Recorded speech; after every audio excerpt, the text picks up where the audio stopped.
Accepter l'appel de Dieu dans ce monde. Accepter l'appel de Dieu dans la foule.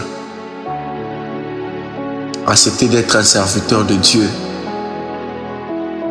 qui prédit et qui montre, qui enseigne et qui encadre, qui forme et qui réforme, qui donne l'espoir à ceux qui en ont perdu, qui soutient ceux qui étaient faibles et qui relève ceux qui ont perdu confiance en nous. Être un serviteur de Dieu. Accepter l'appel de Dieu. Le jour où tu acceptes l'appel de Dieu, c'est le jour où tu te rends compte que le monde est divisé en deux parties. C'est le jour où tu vois comment les choses sur cette terre sont divisées. C'est le jour où tu te rends compte que il y a des catégories de personnes.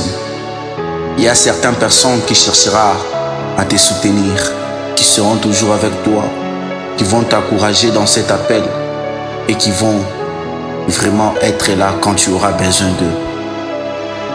Mais il y aura aussi les autres qui vont travailler afin que toi, tu puisses démissionner la mission que Dieu t'a donnée.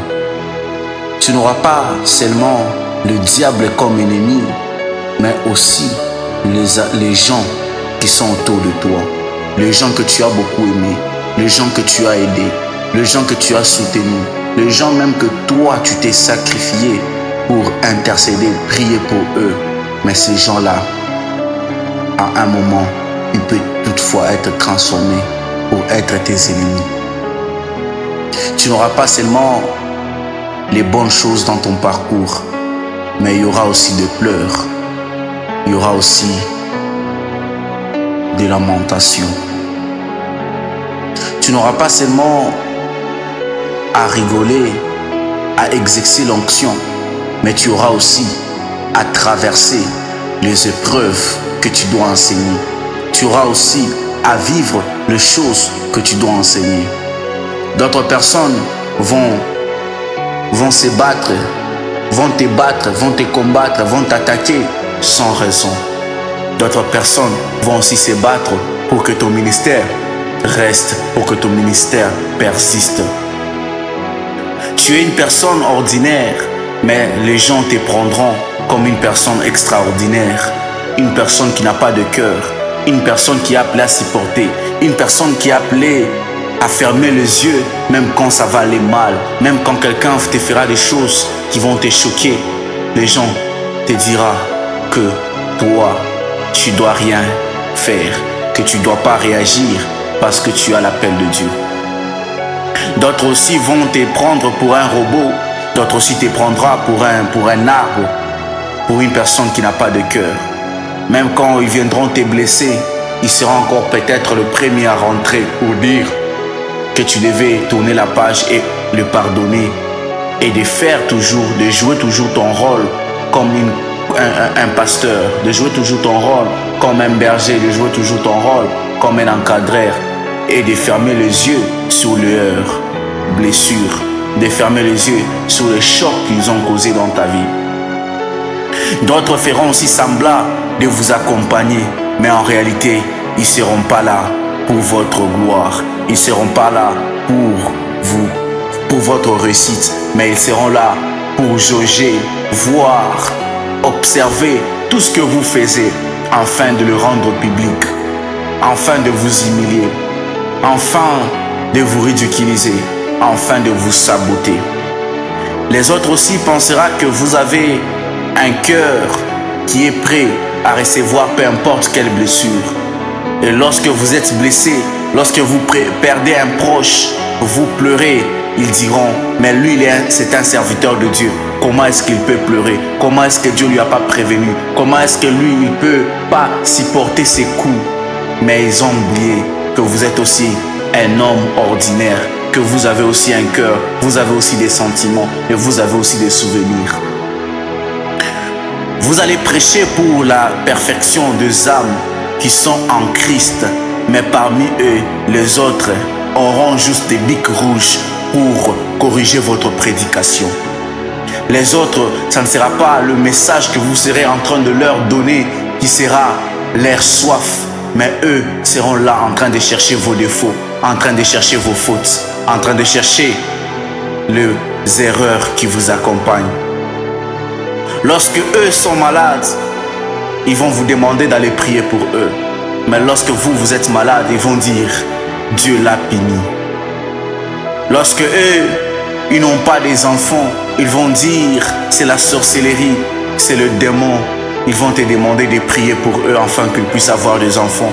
Mais lorsque toi, tu n'as pas des enfants, ils vont dire que tu as sacrifié ta descendance, tu as sacrifié ta sémence.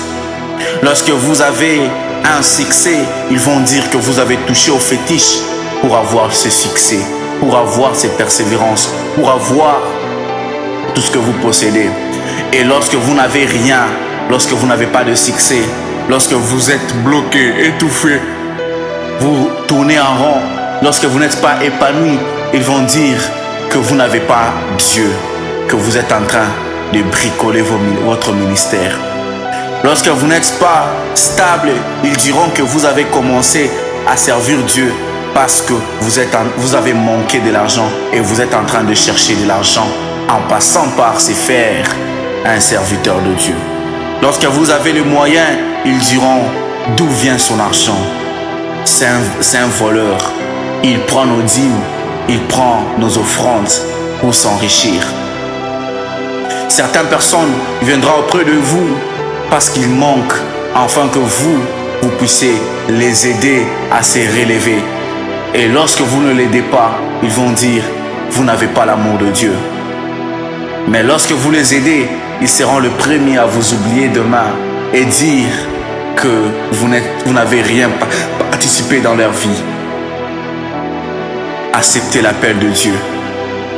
Accepter l'appel de Dieu, c'est avoir ces cœurs qui pleurent, mais personne ne peut sécher ces larmes. Personne ne peut venir vous réconforter. Vous êtes les premiers à réconforter les autres quand ils pleurent, mais vous êtes les derniers. Vous êtes celui qui sera toujours délaissé. Vous êtes celui qui n'aura pas d'amis lorsqu'il aura des problèmes. Vous êtes celui qui va s'enfermer en train de pleurer et personne ne viendra pour dire « Tu peux encore faire ».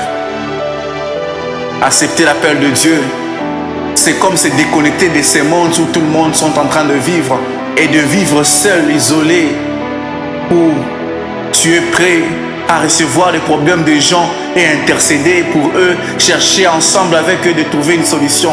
Mais eux ne feront jamais cela en retour. Accepter l'appel de Dieu, c'est accepter de pleurer et attendre que Dieu seul sèche vos larmes. Accepter l'appel de Dieu, c'est vivre chaque jour en espérant que sous la croix et jamais sur les êtres humains. Accepter l'appel de Dieu, c'est montrer les sourires, même quand vous manquez tout, même quand vous traversez le désert, mais devant les gens, vous devez sourire. Devant les gens, vous devez montrer que vous allez bien, que tout va bien. Car lorsque vous montrez aux gens que vous avez des problèmes, les autres n'auront même pas le temps d'écouter votre message. Parce qu'ils vont dire que, avant de les prêcher, vous devez être leur exemple. Accepter l'appel de Dieu, c'est accepter d'être toujours cet homme heureux, même quand dans ton cœur ça brûle. Mais tu dois toujours faire l'image de cet homme heureux, parce qu'il y a un peuple qui doit venir rassasier leur foi, puiser leur foi par le mot qui sortira de ta bouche. Accepter l'appel de Dieu. Accepter l'appel de Dieu, c'est être un homme qui relâche, un homme qui arrête de suivre le caprice charnel, mais qui reste sous la parole de Dieu. Acceptez l'appel de Dieu.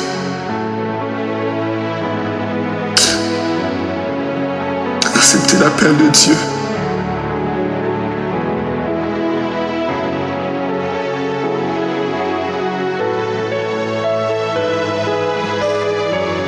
Accepter l'appel de Dieu, c'est être cet homme que seul le Saint-Esprit peut donner le sourire.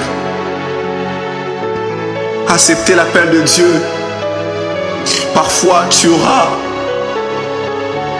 des gens qui vont te soutenir, te donner tout ce qu'il faut pour que l'œuvre de Dieu avance. Mais tu auras aussi des gens qui vont encore soutenir le diable pour te détruire, qui vont aussi soutenir le diable afin que l'œuvre que tu fais ne puisse pas avancer.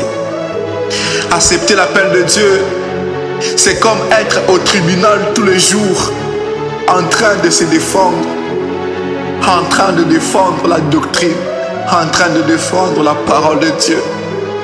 Accepter l'appel de Dieu. Accepter l'appel de Dieu, c'est comme une guerre que nous traversons jour au jour. Et cette guerre finira que le jour où le maître va retourner. Accepter l'appel de Dieu. Accepter l'appel de Dieu. Les jours que vous acceptez l'appel de Dieu, c'est les jours que vous vous rendrez compte que la joie n'existe pas sur ce monde. Accepter l'appel de Dieu, c'est après avoir accepté l'appel de Dieu que vous allez comprendre que votre paix, votre joie n'est pas dans ce monde. C'est le jour que vous allez vous rendre compte que si vous voulez être dans la joie, visez le paradis et non la terre, et non les voitures, et non l'argent, et non les voyages. Car si vous regardez à ces choses, vous aurez toujours mal en vous. Acceptez l'appel de Dieu. Accepter l'appel de Dieu, c'est une autre manière de vivre. C'est avoir une capacité de voir les choses autrement. C'est d'avoir la capacité d'être humilié tous les jours, d'être saboté tous les jours, d'être insulté tous les jours. Accepter l'appel de Dieu. Quand on accepte l'appel de Dieu, même face aux insultes, même si on a raison à 100%, notre raison ne sera jamais acceptée. Accepter l'appel de Dieu. Accepter l'appel de Dieu. Ah, Jésus. Haradaba Shayadabria. Allah de Prado Shayadabra. Que Dieu nous donne la force de persister, la force d'avancer, la force de tenir, la force de ne pas abandonner. Même si l'ennemi est là, même si nos purs amis, même si nos confidents amis, même si eux aussi ont tourné, se sont retournés contre nous, même si eux aussi ont pris l'épée pour nous attaquer, mais que nous ne puissions pas abandonner. Que nous ne puissions pas abandonner. Jésus donne-nous la force. Jésus donne la force à cette génération. Jésus donne la force à cette génération. Nous voulons, Seigneur de grâce, marcher même à genoux, mais garder la paix. Nous voulons, Seigneur, rester, être arrachés, privés de tout, mais garder la paix. Nous voulons, Seigneur, être chassés, abandonnés, être rejetés, méprisés, humiliés, mais garder la paix. Oh Seigneur, aide-nous, aide cette génération à garder la paix. À garder la paix, à garder la vision céleste sur la terre, à garder le pied, à garder l'équilibre, à garder la marche vers la croix. Aide-nous Jésus, aide-nous Jésus, aide cette génération Jésus, aide cette génération Jésus.